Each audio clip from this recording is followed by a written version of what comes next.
Give me 2 minutes, and I'll tell you a story. My friend Bob Bray wouldn't be comfortable with me praising his bravery or calling him a hero, but I will, and I do.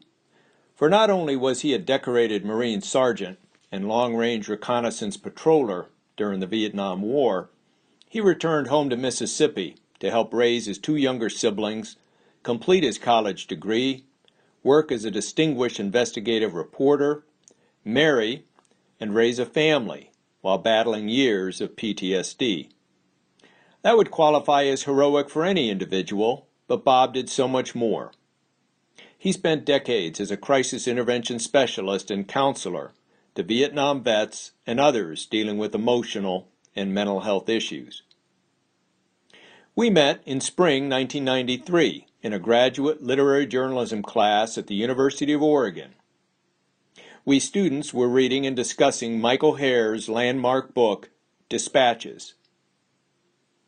Bob had been invited as a guest speaker by Professor Lauren Kessler to discuss journalist Hare's credibility as an author and first-hand witness to the Vietnam War. After Bob's Q&A, I learned much more about his work as a crisis team leader at an innovative counterculture community-based clinic with a unique name, Whitebird, in Eugene, Oregon. Thanks to Bob's support, I completed a year-long immersive research project at Whitebird, writing a novella-length, nonfiction story entitled Frontline, profiling the personal and professional lives of crisis team members at the clinic. Bob's story was featured due to his compelling personal narrative. Bray had spent years convincing himself he had survived the war relatively intact, that he had kept it pretty well together.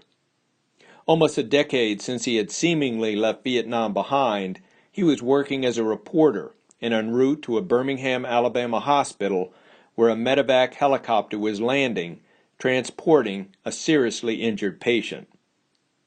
Bray recalls hearing the sound of a chopper and then blanking out.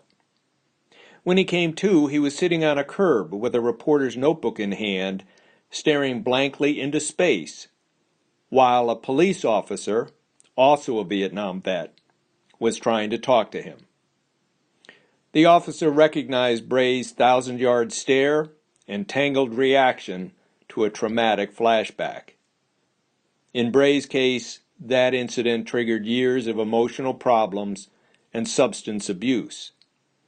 Of the incident, he says, "We had a phrase in Nam, it don't mean nothing. Push on. When that chopper landed on the roof that day, Nam was everything again. Denial of the fear had saved my life in war. Later, it nearly took it back. Now the demons and I are old friends. It's like we were reborn together." I am proud to have called Bob Bray a friend now for some 25 years. He and his wife Pat have enriched my life and that of my wife Mikey. In fact, if it weren't for Bob's wise counsel and friendship, I may never have faced my fears of remarriage and stepfatherhood at age 44. A fitting image of Bob is from my wedding day, where this sinewy, will-o'-the-wisp gent stood mostly at attention as one of my groomsmen, looking handsome but uncomfortable in a dark suit, his trademark glowing red ponytail draped down his sturdy back. Knowing Bob Bray was standing guard nearby gave me the courage for the road ahead and made that special day even more memorable. This is Mark Massey.